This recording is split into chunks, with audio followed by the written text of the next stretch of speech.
Hi everyone, Dr. Mario here with your latest installment of learning how to use Google Classroom. This is lesson four, and in this lesson I'm going to teach you a little bit about how to add your students and also how to go over the grading. So let's start by coming up to our avatar here in the right hand corner and making sure we have the right account. So you can click on that, just double check this. Yes, this is my special account for doing these tutorials. So I'm happy with that. Click out. Now I'm going to come up to my waffle up here. Click on the waffle. Click on Classroom. And it's going to bring me into my classroom. And here I have American Government. That's the class we've been working on the last couple of lessons. We'll click on this. And I need to show you this before we go any further. This is the class code right here. So it's kind of small to see, GFIQ327. So if you were displaying this in your classroom, or if you're doing a synchronous class and you want people to see how to log into the class, all you have to do is click on this little squared box with the open corners, and it gets real big so it's easy to see. So GFIQ327. You can copy this and put it right into a email if you're sending emails out, or you can tell it to someone over a phone or through a synchronous class when you're live, or you can show them this. So where we normally add people is right up here. So we click on this and it gives us two choices. We can add teachers, so if you're co-teaching with a special education teacher, you can click on this, type in their email, and they'll get an email that will request them to click on something to join the class. Since we're not going to add anybody to this right now, we're just, actually, you know what? Let's add in my buddy and best friend, Reggie Tucker. So TUCKR001 at hartfordschools.org. That's what it would look like. So you click on that. It says, yeah, he's a real guy. So let's invite him. He's going to be surprised. Oh, no, I can't invite from this domain. That's right, it's my special domain. Okay, so that's how we would add a teacher. To add students, we do the same type of thing, but because I'm in the special domain, I can't add anybody. So if I would just put my cursor here and put in the email at students dot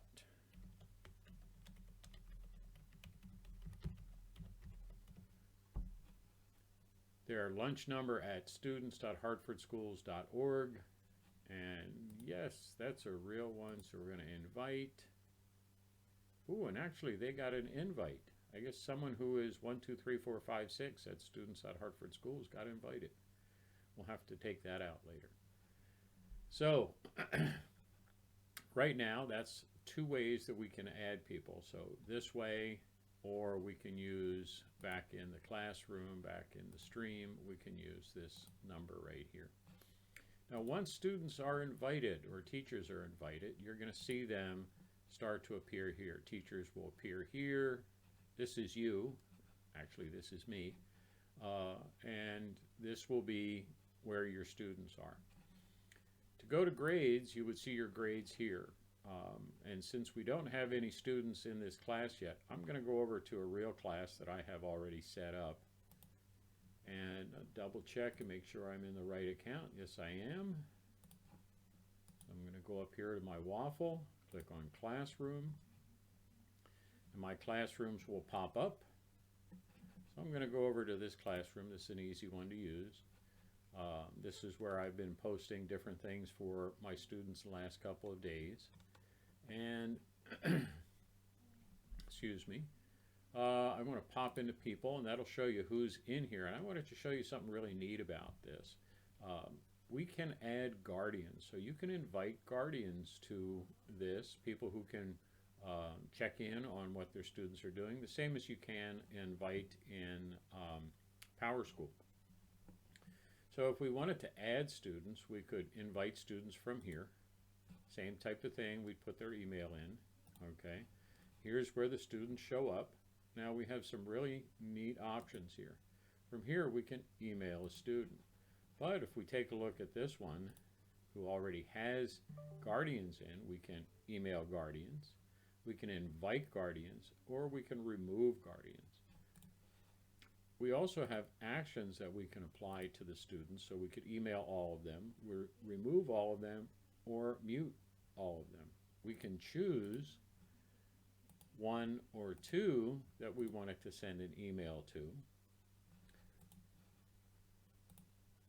or we can choose just one this way and then send out an email that way. So there's a couple of different options that you could use. Now, if we're looking at grades, so we have grades for all of these students. So we'll go into grades, and we'll see different challenges that they've been doing over the last couple of weeks, and grading that's been done. So anything that's missing shows up like this in red, so you know it's missing. If it was turned in late, it shows that it was turned in late. If it's turned in on time, it shows turned in on time. If it's not turned in yet, it shows that it's not turned in yet. Very easy to grade. If you want to grade something, you come up to one of these that has something set as green or something that says resubmit it, and you click and it says view submission. So you go ahead and click on view submission, and this is a challenge for a project that they're doing. This is the literature review, so it's part of the overall challenge. So I would read through this and compare it to my rubric, look and see what they have. Oh, let's say I wanted 5 links and they only gave me 3. I could add in a private comment. Only have 3 links, need 5. And then I could post that. If I don't want that in there, which I don't, I'm going to take it out. If I want to put in a grade, I just put a grade here. Let's say, based on my rubric, this is a 92. I can go ahead and submit this by just hitting return. Since I don't have my rubric in front of me, I don't want to put any grade in there right now. Now, once I'm done, I go to the next student. I can do that by just clicking on this little button here, and I go to the next, and I see another student, and I have all of their information. And from there, I can, again, add a grade in, add a comment in. You can see this is an earlier comment that nothing was turned in for the challenge, but something is now. And I can change their grade and return it and then move on to the next student. So grades, really easy to do. All of it shows up here.